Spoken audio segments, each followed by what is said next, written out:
Hello everyone. I wish a very fresh good morning. This is Samseer. Dear student, today we are going to learn a most important topic, a definite article the. Means कि definite article the का use कहाँ और कैसे होता है इस video के through मैं आपको आगे बताऊंगा। और पीछे कुछ रूल्स मैंने आपको बताया है पार्ट 4 वाले वीडियो में। अगर आपने वो वीडियो नहीं देखा है तो आप उस वीडियो को देखें और उसके बाद पार्ट 5 वाले वीडियो में हम अगले कॉन्सेप्ट से आपको बताने जा रहे हैं। सो डियर स्टूडेंट, आप बने रहे हमारे वीडियो के साथ और बिना स्किप किए पूरा वीडियो शुरू से अंत तक देखें तो आपको अच्छे से समझ आएगा। सो स्टूडेंट शुरू करते हैं। डियर स्टूडेंट, हमारा आज का अगला कॉन्सेप्ट है use of the before the nationality expressing word. Means कि द का यूज यानी द का प्रयोग जो राष्ट्रीय सूचक शब्द है या नागरिकता है उसके पहले हम यूज करते हैं। नागरिकता या राष्ट्रीय सूचक शब्दों के पहले भी द का यूज होता है। फॉर एग्जाम्पल सपोज मान लीजिए मैंने लिखा the Indian, the Pakistani, the Chinese. Dear student, आप समझे नहीं कि हमने यहाँ पे इंडिया के पहले द क्यों लगाया, पाकिस्तान के पहले द क्यों लगाया और चाइना के पहले द क्यों लगाया? क्योंकि यहाँ पे यूनिटी ऑफ मेंबर की बात हो रही है। डियर स्टूडेंट, यहाँ पे नेशनलिटी की बात हो रही है और नेशनलिटी में इंडियंस हैं, ये अपने एक नेशनल है, अपने नेशनल के हैं। फिर पाकिस्तान ये अपने नेशन के हैं और ये चाइनीज ये अपने नेशन के। यानी कि यहाँ पे यूनिटी ऑफ नेशन की बात हो रही है, इसलिए यहाँ पे हमने द का यूज किया। अभी अगर आप कंफ्यूज हैं तो मैं आपको एक छोटे से एग्जांपल से समझाना चाहूँगा। फॉर एग्जांपल आप अपने घर में क्रिकेट देख रहे हो। क्रिकेट में सपोज मान लो कि चाइना और पाकिस्तान और इंडिया से क्रिकेट चल रहा है और आप अकेले देख रहे हो। सपोज सडनली कोई पर्सन आपके रूम में आके पूछता है भाई मैच कहाँ से हो रहा है, तो आप तुरंत जवाब देते हो कि मैच पाकिस्तान और इंडिया के बीच हो रहा है। तो आप उसमें से वो लड़का आपसे तुरंत पूछता है कि भाई इसमें से इंडियन कौन है, मैं नहीं जानता हूँ, इंडियन कौन है? तो आप बोलते हो कि जितने भी ब्लू टी शर्ट वाले हैं वो सारे इंडियन हैं। तो जितने भी ब्लू टी शर्ट यानी यूनिटी ऑफ नेशन की यहाँ पे बात हो गई डियर स्टूडेंट, इसलिए यहाँ पे इंडियंस के पहले हमने द का यूज किया, इसीलिए हमने पाकिस्तान के पहले द का यूज किया, इसीलिए हमने चाइना के पहले द का यूज किया। यानी जहां भी यूनिटी ऑफ नेशन की बात हो वहां पे हम द का यूज करते हैं। लेकिन स्टूडेंट अगर काउंटेबल नाउन की बात हो जाए वहीं पे यानी किसी एक पर्सन की, यानी वो किसी देश से तो बिलोंग करता है, लेकिन अगर उसी में किसी एक पर्सन की बात की जाए, फॉर एग्जाम्पल मैं उसी से पूछूं यार तुम कहाँ से हो, तो आप तुरंत जवाब दोगे कि मैं इंडिया से हूँ। फिर मैंने उससे पूछा, उसने बोला मैं पाकिस्तान से हूँ, उससे पूछा, उसने बोला मैं चाइना से हूँ। तो इस तरह का जब भी रिस्पॉन्स मिले तो ऐसे सिचुएशन में हम द का यूज नहीं करेंगे डियर स्टूडेंट, हम उस समय ए का यूज करेंगे या फिर एन का यूज करेंगे सब्जेक्ट नाउन के अकॉर्डिंग। फॉर एग्जांपल मान लो हमने कह दिया कि एन इंडियन, एन इंडियन यानी कि मैं एक इंडियन हूँ, आई एम एन इंडियन। यहाँ पे हम कहेंगे क्योंकि यहाँ पे यूनिटी की बात नहीं हो रही है, मैं नेशन का तो हूँ लेकिन काउंटेबल नाउन के रूप में यहाँ पे बात हो रहा है। सो मेरा अकेला बात हो रहा है, इसलिए मैंने यहाँ पे एन का यूज किया। अगर कोई चाइना से है तो अ चाइना, अगर कोई मंदारिन से तो अ मंदारिन, इस तरह से जो भी कोई इटली से है तो एन इटालियन। इस तरह से हम यहाँ पे ए का यूज करेंगे और जब यूनिटी ऑफ नेशन की बात आए तो वहाँ पे हम द का यूज करेंगे। सो डियर स्टूडेंट, हम देखते हैं अपना अगला कॉन्सेप्ट। अपना अगला है students use of the before the name of religious books.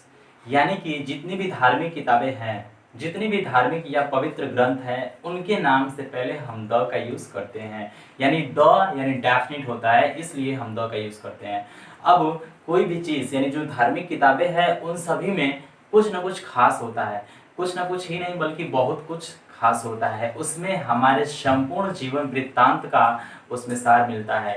यानी कि इसलिए वह किताब बहुत ही खास होती है, इसलिए उसके पहले हम द का यूज़ करते हैं। वो एक पार्टिकुलर है, इसलिए फॉर एग्जांपल हम इसे समझते हैं स्टूडेंट्स। हमने यहाँ पे लिखा है रामायण। रामायण एक बुक है, एक होली बुक है, एक ये बहुत ही खास बुक है, बहुत ही होली यानी पवित्र बुक है, इसलिए इनके पहले हमने द का यूज़ किया। ये एक पार्टिकुलर बुक है, इसलिए इसके पहले हमने द का यूज़ किया। डियर स्टूडेंट्स, कुरान भी एक बहुत ही होली बुक है, इसलिए इनके पहले हमने द का यूज़ किया। महाभारत भी होली बुक है और रामचरितमानस भी किसी के द्वारा लिखा गया एक होली बुक है, जो कि इन सभी के पहले हमने द का यूज़ किया। डियर स्टूडेंट, पता ये चला कि जितने भी धार्मिक बुक हैं, धार्मिक किताबें होती हैं, हमने यहाँ पे 4 लिखा है तो इसका मतलब आप 4 ही मत समझ लेना, और भी बहुत सारे बुक होते हैं।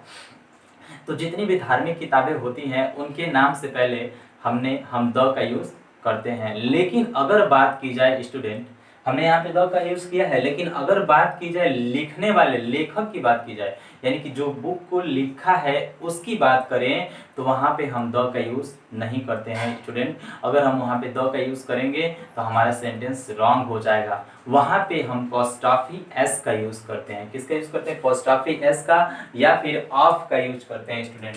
मान लीजिए कि रामचरितमानस को किसने लिखा है? तुलसीदास ने। तो आप यहाँ पे लिखेंगे, अगर आप यहाँ पे लिखते हैं द तुलसीदास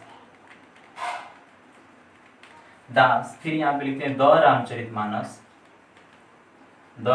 रामचरितमानस, तो स्टूडेंट यहाँ पे आपने द लगाया और यहाँ भी आपने आर्टिकल द का यूज किया। आपने ये सोचा कि तुलसीदास एक फेमस लेखक है, आथर है, और आपने यहाँ पे सोचा रामचरितमानस एक बुक है, तो हमने यहाँ पे द का यूज किया।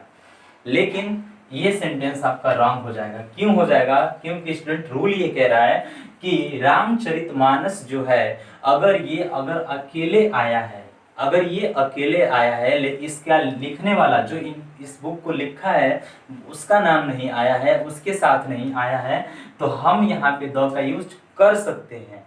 लेकिन अगर लिखने वाले का भी नाम आ गया हो तो हम यहाँ पे द का यूज नहीं करेंगे स्टूडेंट, हम यहाँ पे पोस्टॉफी एस का यूज करेंगे, या फिर ऑफ एक प्रीपोजिशन है उसका यूज करेंगे। मीन्स कि ये हुआ कि लिखने वाला, यानी जो बुक को लिखा है, अगर वो आ जाए तो, और बुक के नाम के साथ वो भी अटैच होता है, लिखने वाले का भी नाम और बुक का भी नाम, तो बीच में हम पोस्टॉफी एस का यूज करते हैं, या ऑफ नामक प्रीपोजिशन से हम उन दोनों वर्ड्स को आपस में जोड़ते हैं और तब जाके एक नया सेंटेंस में क्रिएट करते हैं।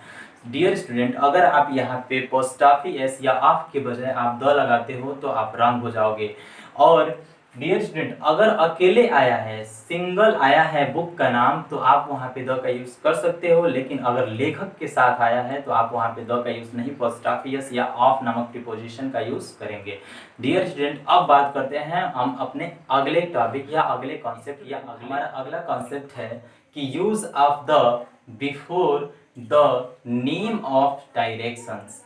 मीन्स की यानी कि जितनी भी दिशाएं होती हैं उनके नाम से पहले हम द का यूज करते हैं, डेफिनेट आर्टिकल द का यूज करते हैं, क्योंकि ये जो डायरेक्शंस होती हैं इनके जैसा और कोई डायरेक्शन नहीं होता है और कोई दिशा नहीं होती है। ये 10 दिशाएं होती हैं जिनके पहले हम द का यूज करते हैं, डेफिनेट आर्टिकल द का यूज करते हैं। डियर स्टूडेंट्स, वो 10 दिशाएं हमने यहाँ पे नोट किया हुआ है, आप इसका स्क्रीनशॉट ले सकते हैं या फिर आप इसे नोट कर सकते हो। डियर स्टूडेंट, यहाँ पे हमने ईस्ट का बात किया है, जो पूर्व एक दिशा है, एक पर्टिकुलर दिशा है जिसे हमने मान लिया है कि पूर्व दिशा है। फिर ये पश्चिम वेस्ट है, ईस्ट वेस्ट है, नॉर्थ है, साउथ है, इस तरह से और भी ये तमाम तरह की दिशाएं हैं। 10 दिशाएं होती हैं जिनके पहले हम द का यूज करते हैं। एग्जाम्पल के से समझते हैं कि द का यूज। देखिए स्टूडेंट, हमने यहाँ पे लिखा the sun rises in the east. फिर हमने यहाँ पे लिखा the sun sets in the west. Dear student, example के तौर पे आप यहाँ पे समझिए कि the sun rises in the east, इसका मतलब ये हुआ कि जो सूर्य होता है वो पूरब में निकलता है, जो सूर्य है वो पूरब में निकलता है। ये बात क्या है? शाश्वत है, सत्य है। और the sun sets in the west means कि जो सूर्य होता है वो पश्चिम में जाकर डूबता है, मीन्स कि पूरब में निकलता है और पश्चिम में डूबता है। तो ये सत्य है, ये ट्रूथ है, ये पार्टिकुलर है, सो इसके पहले हम द का यूज करते हैं। यानी कि जितने भी डायरेक्शंस हैं, जितने भी 10 डायरेक्शन है, जितने भी नहीं है 10 डायरेक्शन है, और 10 डायरेक्शन के नाम के पहले हम द का यूज करते हैं। सो स्टूडेंट, अब देखते हैं अपना अगला कॉन्सेप्ट। हम अपने अगले कॉन्सेप्ट की use of the before the name of political parties, यानी कि जितनी भी पॉलिटिकल यानी राजनीतिक दल हैं उनके नाम से पहले हम द का यूज करते हैं स्टूडेंट। यानी कि जितनी भी पॉलिटिकल पार्टीज हैं, फॉर एग्जांपल यहाँ पे हमने लिखा है कांग्रेस पार्टी, तो ये एक पार्टी है, ये एक दल है, इसलिए इसके पहले हम द डेफिनेट आर्टिकल द का यूज करेंगे, क्योंकि एक पार्टिकुलर है, इसलिए इसके पहले हम द का यूज करेंगे।